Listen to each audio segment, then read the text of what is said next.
Buying a home is one of the single largest investments that people make in their entire life. And one of the largest debates in this field is, should I buy a resale home or a new construction house? There are tons of implications, and today's your lucky day. We're gonna go over each and every one of them.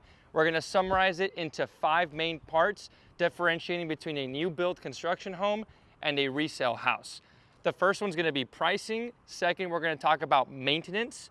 Third, we will cover customization. Fourth, location lifestyle. And fifth, investment potential. Let's get started. When considering pricing, the 3 most important factors are gonna be the actual purchase price of the house. Second, your monthly mortgage payment. And third, one that most people don't know there's a difference between resale and new construction is gonna be your taxes, as well as possible HOA fees.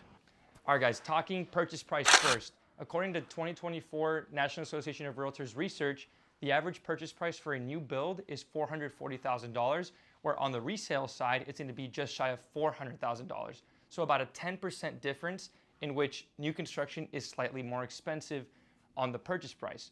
However, unless you're paying cash for the house, you're gonna be getting a loan. When you get a loan, the interest rate is gonna be the most important factor that determines how much you're actually paying month to month, right? Builders, according to National Association of Realtors again, 55% of them reported having incentives that they're offering a potential buyer to make the home more affordable. The most common type is a temporary rate buy down or a permanent rate buy down. Here we are in a community where we're actually having specials where the interest rate is 4.875 locked for 30 years when the market rate currently is around 6.875. That 2% difference of lower interest rate, let's say the loan is $500,000, that's about $600 a month in savings. Lastly, we're gonna talk taxes and HOA fees. This community here, just off of Austin's east side, actually has a tax rate that's very low at 1.8%. If you're listening to this in a different state other than Texas, you'll think that's high, but in Austin, Texas, the average is around 2%. If you go to a new build community a little bit north or a little bit south of the city, you'll find yourself paying well over 2%. In some cases, I've seen as high as 2.4 or even 2.6%. The other hidden fee is the HOA fees. HOA fees in established neighborhoods are often zero. There is no HOA. Of course, this is for single family houses. If you're talking a condominium, that's completely different. But single family homes, zero. There is no HOA. In a new construction community, oftentimes it's around $50 to $100 a month, with most of them being around $65 per month. All right, that wraps up the first comparison point, pricing. In summary, a new construction home is slightly more expensive on average than a resale home, but there's some differences that could affect your monthly payment, including the builder incentives that they're giving you, which you should work with a trusted realtor to make sure to negotiate those things for you. Oftentimes they don't just offer it, you can actually negotiate that. Another key factor is the HOA fees. You have to be cognizant of all those things. If I had to pick, my pick would be a new construction home, but you have to take into account, and leave a comment below, would you rather have the lower tax rate of an established neighborhood with a resale home or the lower interest rate of a new construction house? All right, guys, the second factor is gonna be all about maintenance, right? When you rent an apartment, the landlord takes care of that. However, if you're the property owner, that responsibility is now yours. Home maintenance is something that's often overlooked, and it's super important to distinguish between the maintenance of a resale home and a type of house that we're in right now, a new construction home. Some of the major costs that could come up, things like HVAC. Those HVAC systems usually last 10 to 15 years, depending on how you maintain them. And that could be a costly fix, right? If you buy a resale house and the HVAC is old, that could be a $6,000 expense out your pocket in year 1 or year 2. Second, plumbing. If you buy a house that's from like 1970 or older, there's a good chance it's gonna have cast iron plumbing, which is terrible for your health, and there's a lot of reasons why you want to upgrade that. And that itself can be a $20,000, $25,000 fix since you have to go underneath the foundation. All these new houses here are gonna have PVC, which is gonna be way better long-term and avoid those upfront costs. Next, things like electrical. All these new houses are on 220 volts. There's different electrical upgrades you can do to a resale house, but those too can be pretty expensive. Finally, we're gonna show you something here in the garage. Another major factor is the water heater, right? Most of these new houses are gonna have a tankless water heater. However, not all of them do. That could also be a somewhat expensive fix. This home here is gonna have a normal water heater with a tank. The ones that are like a weird rectangle stuck up on the wall, that would be a tankless water heater.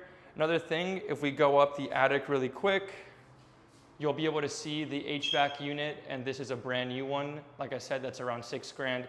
One of the main things to consider with a new home construction or a resale house is gonna be the maintenance. Typically, you can budget around 1% of the home's value annually in terms of maintenance. However, in a new construction, is gonna be way, way lower.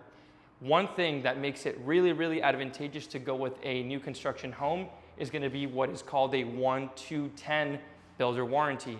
This means that for 1 year, the builder is going to give you a warranty on literally everything in the house. If the outlet plate is cracked, or if there's a cracking on the floor, if there's a light bulb that's messed up, all of that, you just put a request in and they will fix it. The 2 part, because it's a 1-2-10, the 2 refers to anything inside the walls, right? Mechanical, electrical, and plumbing. This covers things like your HVAC, the duct work, electrical wiring, all of which can be pretty expensive. And finally, the 10-year part is gonna be anything that is structural. This considers 2 main things, which is the foundation as well as the framing. 1-2-10 builder warranty is one of the main reasons why I personally would put new construction well above a resale home in terms of maintenance fees. All right, guys, point number 3 is all about customization, right? Here we are in the sales office of a new build community. This is where you're gonna meet with the sales rep as well as your trusted real estate agent, and you're gonna be able to pick finishes for your new house. When you're buying a new house, there's 2 main options. You're either gonna build from the ground up or you're gonna pick an inventory home. From the ground up means you get to actually shop around and pick a specific lot so you know where you are in the neighborhood, and then you pick the floor plan. After you pick the floor plan, you'll have all kinds of options. It's kind of overwhelming, but kind of fun too. This is an exterior color scheme. You can pick between all shades of gray, black, white, blue, whatever the builder offers. And then there's gonna be a decoration book where you can pick like what front door you're gonna have, just like this, you know, front door, trim, flooring, tile, plumbing finishes, the type of tile in the shower, all of that's really customizable. So if you really want a lot of flexibility with customizing a house, definitely new construction is gonna be the way to go. This doesn't mean that resale is gonna be a complete negative though. When you're talking a resale home, you virtually have 0 customization because the home has been built for decades or a couple years in some cases. And you're not gonna be able to go in there and tell them like, hey, I'll buy the house, but you gotta switch this, change the flooring, change the tile, like that's not gonna happen. So that doesn't mean it's necessarily a negative though. It's more of just a preference because these older resale homes are often gonna have more unique finishes with more character and charm to them. Things like crown molding up on the ceiling or even wood paneling on some of the walls.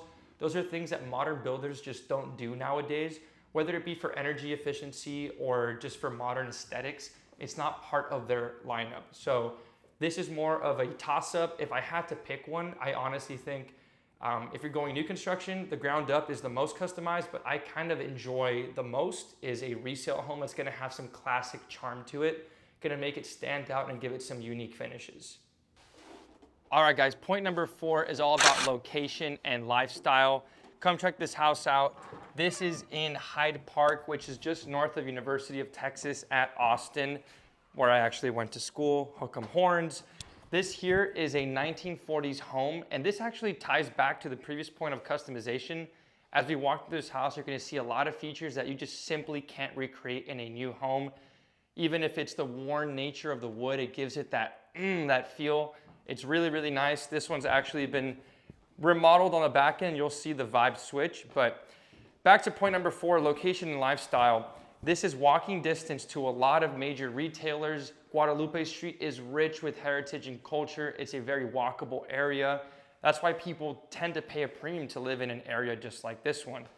This is gonna have pristine access to downtown. Look at this awesome living room, great skylight. I really actually like this corner with the glass. I love what the developer did with this. Antique finishes, bronze, it's sexy. But Being in a prime location such as this one, when you're considering a resale versus a new construction home, because of the fact that these resales are gonna be in much closer areas to downtown, if you work downtown or if you work in an area that's near the city center, it's gonna be very important for you to consider, do I wanna drive 30 minutes to work each way, like 30 there and 30 back, right? Huge aspect in terms of lifestyle there, with commute times, with walkability, lifestyle, of course, if there's a certain school district you want your child to go to, that's also going to be a pro for the resale environment since those school districts are established and they're going to be much more well reviewed in most cases. And because of the fact that these master plan communities for new builds often are on more than 100 acres, that's just something that's not available in a proximity to downtown location. So kind of what developers have to do is go out either up north, south, or different areas, buy up these big plots of land, and they can build all their homes there. So when you're considering a resale versus new construction home, you really have to take into account your lifestyle based on like parks, recreation, bars, venues, all of that. Personally, I think this one goes so far skewed over to the resale home as the winner. It's gonna give you much more of a choice of proximity and just work and play. Point number 5 is all about investment potential. It's crucial when you're considering a home purchase to think about the investment potential of the home, given that it's a huge financial investment, right? There's 2 main aspects that we need to consider when we're talking about the investment potential of a home purchase, whether it's a resale or a new construction home. These 2 things are gonna be the appreciation, and the other thing is going to be the sellability. Appreciation. With appreciation, it's important to note that new construction homes are likely to appreciate faster than a resale home is going to. This means that right when you buy it, over the next 3, 4, 5, 10 years, it's gonna grow in value more than a resale home would. However, the sellability is kind of the drawback there. A resale home is gonna be much more resellable than a new construction home. And in order to unpack that, it's important to really understand how these developments are really phased out. There's usually 3 or 4 phases with these master plan communities in which maybe they tackle 200, 500 homes at a time. So let's say, for example, you bought in the first phase, when that phase might be 2 years long, you buy in phase 1 for 400 grand. You got a great deal and you're really happy. However, if you want to go ahead and try to sell that house after a year, there's no way you're going to be able to compete with the builder that's still putting up new homes in the exact same neighborhood with the exact same floor plan as yours for maybe just a tiny bit more expensive than your home when they're able to give all these incentives, right? These builders have huge budgets. They can give concessions, rate buy downs, all the benefits that you enjoyed when you bought the house. They're going to go ahead and offer that to the other potential buyer that's coming into the neighborhood. So if another buyer comes in and has the option of buying a used home, your house, and it's like 2 or 3 years old, or they can buy a brand new one with all those perks, who do you think they're gonna go with? Obviously, the builder. So my pick for investment potential, it really depends on your timeline. If you're willing to wait, a new build can be a great option, but for most people, to give them that flexibility, I would go with the resale. All right, guys, that wraps up the 5 main comparison differences between a new construction and a resale home. We talked about pricing, home maintenance. Third, we talked about customization options. 4th, location and lifestyle, which are super important when you're buying a house. And 5th and finally, we talked about the investment potential. Buying a house is a huge investment and a huge decision. So deciding between a resale or a new construction should be something that you weigh carefully in your mind and feel confident in. If you still have additional questions after watching the video, feel free to reach out to me via the Zoom link in the description of my channel. We can hop on a 15-minute Zoom and I can talk to you further about what makes most sense for you. If you found some value in this video, smash the like button, subscribe for more content just like this, and stay tuned for more.